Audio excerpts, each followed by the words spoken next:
దేశవ్యాప్తంగా లోక్సభ ఎన్నికలు వివిధ దశల్లో జరుగుతున్నాయి. ఇలాంటి తరుణంలో కాంగ్రెస్ పార్టీ సీనియర్ నేత శ్యామ్ పిట్రోడా చేసిన వ్యాఖ్యలు మండుతున్న మంటపై మరికాస్త పెట్రోల్ పోసినట్టయ్యాయి. రూపాయి కూడబెట్టి తరువాతి తరాలకు ఎంతో కొంత స్థిరాస్తిని అప్పజెప్పాలనే మధ్యతరగతి వారి గుండెల్లో బండరాయి పడ్డట్టయింది. అసలింతకీ శ్యామ్ పిట్రోడా చేసిన వ్యాఖ్యలేంటి? ఆ వ్యాఖ్యలు ఎందుకు అంతలా దుమారం రేపుతున్నాయి? ప్రధాని మోదీ శ్యామ్ వ్యాఖ్యలపై ఎందుకు అంతలా విరుచుకుపడుతున్నారు అనేది ఒక్కసారి చూద్దాం.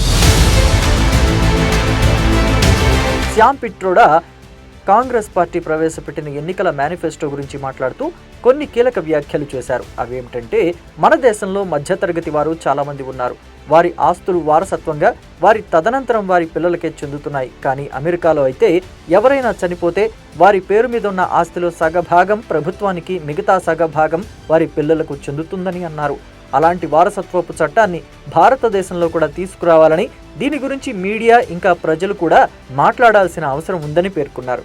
ఇది మాత్రమే కాదు, కొన్ని రోజుల క్రితం కూడా శ్యామ్ ఒక సందర్భంలో మాట్లాడుతూ మధ్యతరగతి వారికి కూడా పన్నులు విధించాలని చెప్పారు. Let me tell you, in America, there is an inheritance tax. So if, let's say, one has $100 million worth of wealth, and when he dies, he can only transfer probably 45% to his children. 55% is grabbed by government. Now that's an interesting law. ప్రస్తుతం ఎన్నికల సమయం కావడంతో శ్యామ్ పిట్రోడా వ్యాఖ్యలు మధ్యతరగతి వారి మదిలో కలవరం రేపుతున్నాయి. ఎంతో కష్టపడి కూడబెట్టుకున్న ఆస్తిలో సగభాగం మన తదనంతరం మన వారసులకు కాకుండా ప్రభుత్వానికి వెళ్లడం ఏమిటా అని కలవరానికి గురవుతున్నారు. పైగా మధ్యతరగతి వారికి కూడా పన్నులు విధించాలి అనడంపై కూడా కంగారు పడిపోతున్నారు. ఎందుకంటే సాధారణంగా భారతదేశంలో మధ్యతరగతి వారికి ఎటువంటి సంక్షేమ పథకాలు అందవు. అలాంటి పరిస్థితిలో వారిపై కూడా ట్యాక్సులు వేయాలి అని ఒక సీనియర్ నేత అన్నారు అంటే అది ఆలోచించాల్సిన అంశమే అంటున్నారు విశ్లేషకులు. ప్రస్తుతం శ్యామ్ పిట్రోడా చేసిన వ్యాఖ్యలపై ప్రధాని మోదీ తీవ్ర స్థాయిలో ధ్వజమెత్తుతున్నారు.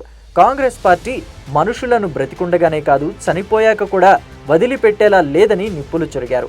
శ్యామ్ సరిగ్గా ఎన్నికల సమయంలో ఇలాంటి వ్యాఖ్యలు చేయడం, ఈ వ్యాఖ్యలు శ్యామ్ మనసులో వ్యాఖ్యలా లేక కాంగ్రెస్ అధిష్టానం మనసులో నుంచి వచ్చిన వ్యాఖ్యలా అన్నది అర్థం కాని పరిస్థితి నెలకొంది. మన దేశంలో వారసత్వంగా వస్తున్న ఆస్తులపై కాంగ్రెస్ ప్రభుత్వం కన్ను వేయడం, వాటిని లాక్కోవడం కొత్తేమీ కాదు.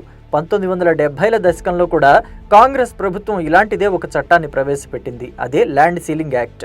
ఈ చట్టం ఉద్దేశం ఏమిటంటే, ఎవరి పేరు మీదనైనా పరిమితికి మించి భూమి ఉంటే ఆ భూమిని ప్రభుత్వం తీసుకుని పేదలకి పంచిపెడుతుంది. అయితే ఆ చట్టం వల్ల పేదవారు బాగుపడి ఉండొచ్చు, కానీ అప్పట్లో ఒకరి పేరు మీదే అంత భూమి ఉంది, వారు జమీందారులు, వారు అంత భూమి ఏం చేసుకుంటారో అనుకోవడం అవివేకమే అవుతుంది.